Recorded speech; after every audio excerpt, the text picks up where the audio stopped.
সকলকে good morning জানিয়ে আজকের এই মিনি ব্লগটা শুরু করছি। আশা করছি যে তোমাদের সকলের আজকের মিনি ব্লগটা ভালো লাগবে, কারণ আজকের মিনি ব্লগটা টোটালি অন্যরকম। আর হ্যাঁ, এটা হচ্ছে কলকাতা এয়ারপোর্টের ভিউ, যেটা সকাল টাইমে দেখতে খুব ভালো লাগছিল, তাই ভাবলাম তোমাদের সাথে একটু শেয়ার করে দিই। কলকাতার এয়ারপোর্ট থেকে ডাইরেক্টলি আমরা চলে যাব গুয়াহাটি। হ্যাঁ, গুয়াহাটি যেমন দেখছো তোমরা ভিডিওতে, এটা হচ্ছে গুয়াহাটি ব্রহ্মপুত্র রিভার। এটা হচ্ছে খুব নাম করা একটা রিভার।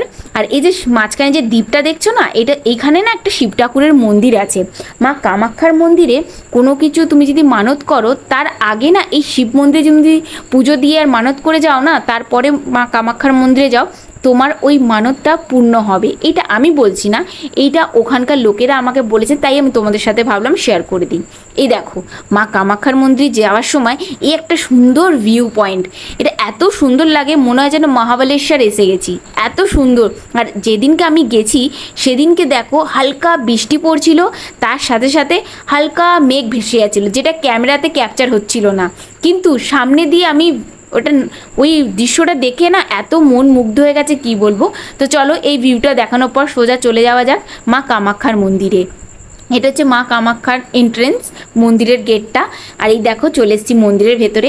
প্রচুর ভিড়, প্রচুর ভিড়, বিশ্বাস করো এত ভিড় আমি পুজো দিতে পারিনি।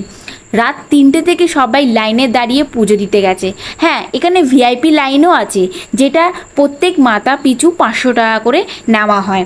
কিন্তু আমি মানি যে মাকে পুজো দিতে যাবো, একটু কষ্ট করে লাইনে দাঁড়িয়ে পুজো দিতে পারবো না, ওটা আবার ভিআইপি রুম মানে ভিআইপি টিকিট কেটে যাবো, ওটা আমার ভালো লাগে না। তাই আমি বাইরে থেকেই মায়ের মন্দিরে একটা পুজো দিয়ে চলে এলাম।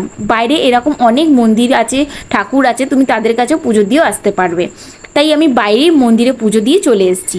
আর এই দেখো মা কামাখ্যার মন্দিরের যে মন্দিরটা আছে না, আমি পরিক্রমা করছিলাম, তাই ভাবলাম একটু তোমাদের জন্য শ্যুট করে নিই। আর হ্যাঁ, এখানে ক্যামেরা অ্যালাউ নেই। আমি যে শ্যুটটা করছি এটা মন্দিরের বাইরের এরিয়া, তাই এখানটা অ্যালাউ আছে, কিন্তু মন্দিরের ভেতরে phone, camera, video shoot, photoshoot কিছু অ্যালাউ নেই। মা কামাখ্যার মন্দিরের চূড়াটা দেখো কি সুন্দর। আর যেদিনকে গেছিলাম সেদিনকে আমাদের এত ভালো লাগছিল, তোমাকে বলে বোঝাতে পারবো না, আমি খুব খুশি হয়েছিলাম। এই দেখো মা কামাখ্যার মন্দিরে ভেতরে মাকে পুজো না দিতে পারলে কি হয়েছে, বাইরে মাকে পুজো দিয়েছি, তাই চলে এলাম এখন সোজা একদম ভোগের কাছে। কারণ মা কামাখ্যাকে পুজো দেবো আর প্রসাদ পাবো না, এটা হতেই পারে না। তো দেখো মা কামাখ্যার মন্দিরের প্রসাদ কী ছিল, প্রসাদে ছিল খিচুড়ি, পটল আলুর তরকারি, পায়েস, পাঁপড়, খেজুর।